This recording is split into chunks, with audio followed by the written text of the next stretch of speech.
ഇത് മൺട്രോത്തുരുത്ത്.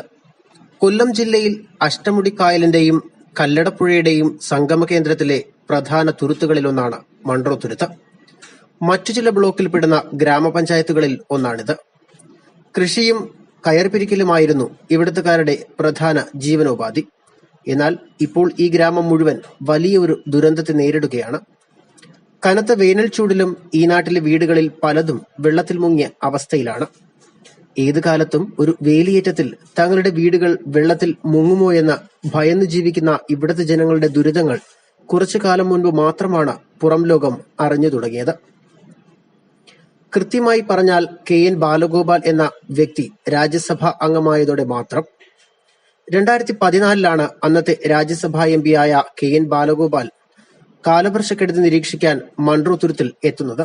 അതെ, അദ്ദേഹം രാജ്യസഭാ അംഗമായിട്ടിരുന്നപ്പം മൺട്രോത്തുരുത്തിൻ്റെ ഭൂചലനെ പറ്റിയും വേലിയേറ്റത്തെ പറ്റിയെല്ലാം കൂടുതൽ പാർലമെൻറ്റിൽ അതിൻ്റെ പറ്റി ചർച്ച കൊണ്ടുവരികയും അത് കേരള മുഖ്യമന്ത്രിയായിരിക്കുന്ന സഖാവ് പിണറായി വിജയൻ അതിനെപ്പറ്റി മൺട്രോത്തുരുത്തിൽ വന്ന് അന്വേഷിക്കുകയും ഒരു ദിവസം ഇവിടെ മൊത്തം മൺട്രോത്തുരുത്ത് ചുറ്റിക്കാണുകയും അതിൻ്റെ ഒരു ഭാഗമായിട്ടാണ് ഇപ്പം മൺട്രോത്തുരുത്തിൻ്റെ ഈ ഒരു ഭാഗം കുറേ മാറ്റം വന്നിരിക്കുന്നത്.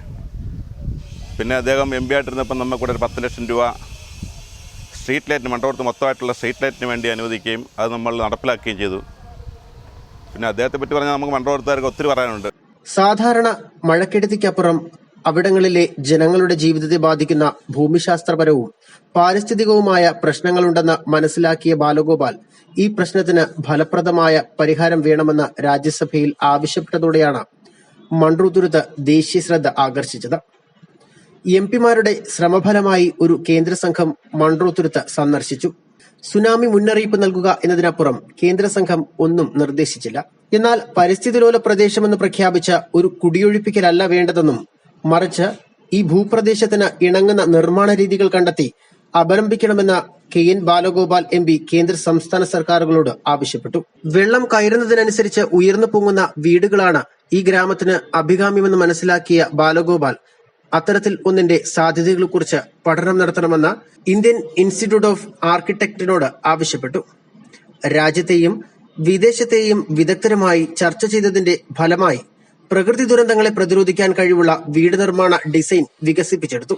കരയിലും വെള്ളത്തിലും ജീവിക്കുന്ന ഉഭയജീവികളെ പോലെ കരയിലും വെള്ളത്തിലും മൺട്രോക്കാർക്ക് ജീവിതം നൽകുന്ന വീടുകൾ, ഭാരം കുറഞ്ഞതും ജലപ്രതിരോധ ശേഷിയുള്ളതുമായ വസ്തുക്കൾ ഉപയോഗിച്ചുള്ള വീട് നിർമ്മാണമാണ് പരിഹാരമെന്ന് നിർദ്ദേശിച്ചു. എന്നാൽ കഴിഞ്ഞ 10 വർഷമായി മാവേലിക്കര പാർലമെന്റ് മണ്ഡലത്തിൽ സ്ഥിതി ചെയ്യുന്ന മൺട്രോത്തുരുത്തിന്റെ ദുരിതം മാറാൻ സ്ഥലത്തെ MP ഒന്നും ചെയ്തില്ല എന്ന് പ്രദേശവാസികൾ തന്നെ പറയുന്നു. 10 വർഷമായിട്ട് നമ്മുടെ ഇപ്പം ഇവിടെ ഇരിക്കുന്ന MP കൊടിക്കുന്നിൽ സുരേഷിൻ്റെ അദ്ദേഹം 10 വർഷമായിട്ട് മൺട്രോത്തുരുത്ത് ഉൾക്കൊള്ളുന്ന ഒരു പ്രദേശത്തെ MP ആയിരുന്നു. അങ്ങനൊരു സംഭവം പുള്ളിയെ കൊണ്ട് സാധിക്കുക പുള്ളി അങ്ങനെ ചെയ്തിട്ടുമില്ല. വെള്ളപ്പൊക്കമൊക്കെ കഴിഞ്ഞതിന് ശേഷം പുള്ളി പൈസ മേടിച്ചു വെക്കാന്ന് പറഞ്ഞ് ധർണ്ണ ചെയ്യാനായിട്ട് നമ്മുടെ മൺട്രോത്തുരുത്ത് പഞ്ചായത്തിൻ്റെ പടിക്കൽ വന്നതായിട്ടൊരു അറിവുണ്ട്. അത് നമുക്ക് അദ്ദേഹത്തെ പറ്റി അറിയാവുള്ളൂ. പിന്നെ കൊല്ലം ജില്ലാ സെക്രട്ടറി ആയിരുന്ന കാലത്ത് CPM-ന്റെ ചെലവിൽ ഇത്തരത്തിൽ ഒരു വീടിന്റെ നിർമ്മാണ പ്രവർത്തനം KN ബാലഗോപാലിന്റെ നേതൃത്വത്തിൽ നടത്തുകയുണ്ടായി.